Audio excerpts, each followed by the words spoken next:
8.61%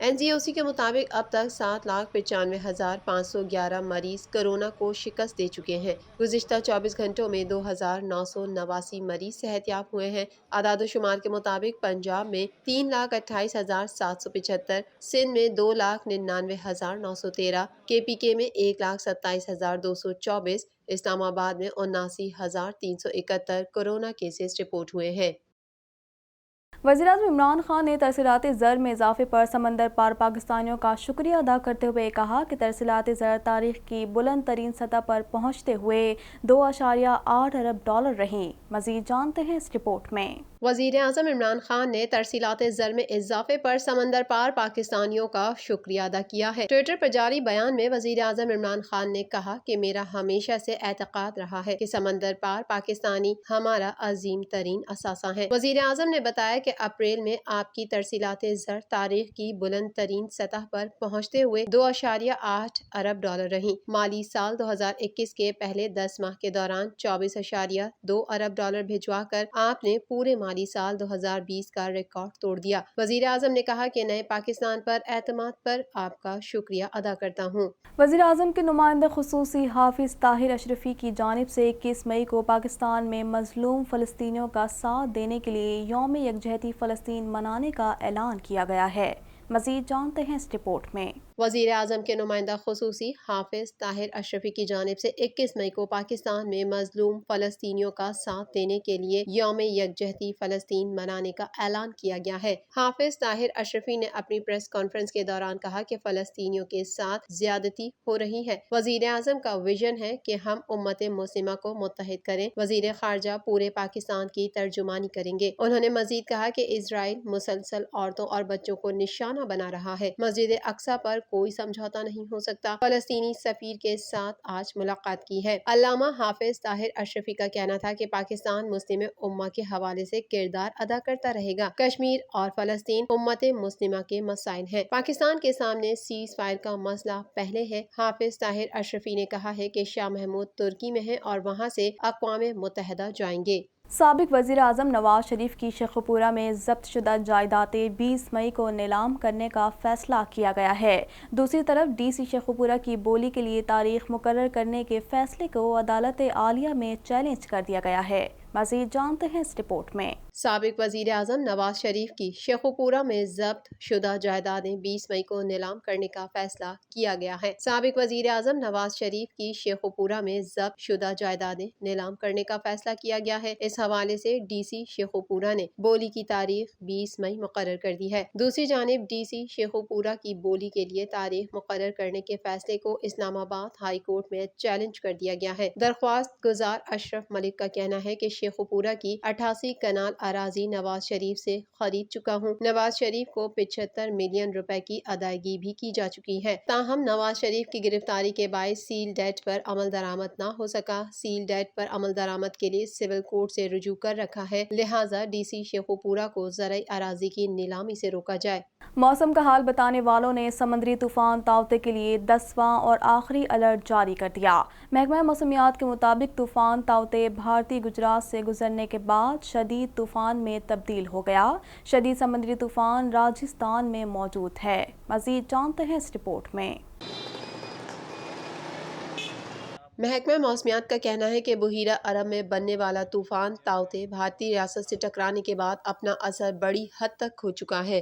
تاہم شہر قائد سمیت سندھ کے ساحلی علاقوں میں پڑنے والی شدید گرمی کا زور ٹوٹنے کا نام ہی نہیں لے رہا۔ محکمہ موسمیات کا کہنا ہے کہ تھر پارکر اور عمر کوٹ میں کچھ مقامات پر گرج چمک کے ساتھ بارش ہو سکتی ہے۔ تھر پارکر اور عمر کوٹ میں ہوائیں 30 سے 50 کلومیٹر فی گھنٹہ کی رفتار سے چل سکتی ہیں۔ حیدرآباد اور دیگر علاقوں میں موسم گرم اور مرطوب رہے گا۔ آج شام تک سمندر میں طغیانی کی کیفیت رہے گی۔ ماہی گیر سمندر میں نہ جائیں۔ محکمہ موسمیات کا کہنا ہے کہ کراچی کا موسم شدید گرم اور مرطوب رہنے کا امکان ہے۔ درجہ حرارت 40 سے 42 ڈگری کے درمیان رہ سکتا ہے۔ شمال اور شمال مشرق سے گرم ہوائیں چلیں گی۔ آئندہ 2 روز موسم مزید گرم اور مرطوب رہے گا۔ سمندری ہوائیں بحال ہونے سے گرمی کی شدت میں کمی آ جائے گی، جس کے بعد درجہ حرارت 36 سے 38 ڈگری کے درمیان رہے گا۔ سربراہ ایدھی فاؤنڈیشن نے فلسطین کے ویزے کے حصول کے بعد مصر کے ویزے کے لیے رجوع کر لیا۔ مصر کا ویزا ملتے ہی فیصل ایدھی اپنی ٹیم کے ہمراہ فلسطین بھائیوں کی امداد کے لیے فلسطین روانہ ہوں گے۔ مزید جانتے ہیں اس رپورٹ میں۔ دکھی انسانیت کی خدمت سے سرشار ایدھی فاؤنڈیشن کے سربراہ فیصل ایدھی اپنی 6 رکنی ٹیم کے ہمراہ فلسطینی بھائیوں کی امداد کے لیے فلسطین روانگی کے لیے تیار ہیں۔ اس ضمن میں فیصل ایدھی کی جانب سے ویزے کے لیے فلسطینی سفارت خانے سے رابطہ کیا گیا، جس کے بعد انہیں فلسطین کا ویزا مل گیا۔ نہیں، ایدھی فاؤنڈیشن کی تاریخ رہی ہے کہ ہم نے جو ہے وہ ہمیشہ کام کیا ہے۔ ایدھی صاحب نے جو ہے وہ لبنان میں جب لڑائی چل رہی تھی اسرائیل اور لبنان کی، تو ایدھی صاحب خود وہاں موجود تھے اور اپنی موجودگی میں انہوں نے بہت سارا کام کیا۔ اس کے علاوہ جو ہے وہ ہم 2011 مجھے یاد آتا ہے کہ ہم گئے ہوئے تھے شام بھی نہیں، سوری، جو ہے وہ مصر گئے ہوئے تھے، اور وہاں سے ہم نے کافی کوشش کی غزہ میں جانے کی جب 2011 کی لڑائی چل رہی تھی، لیکن ہمیں اجازت نہیں دی گئی، اور ایدھی صاحب کے ساتھ ہم مختلف جگہوں پہ جاتے رہے۔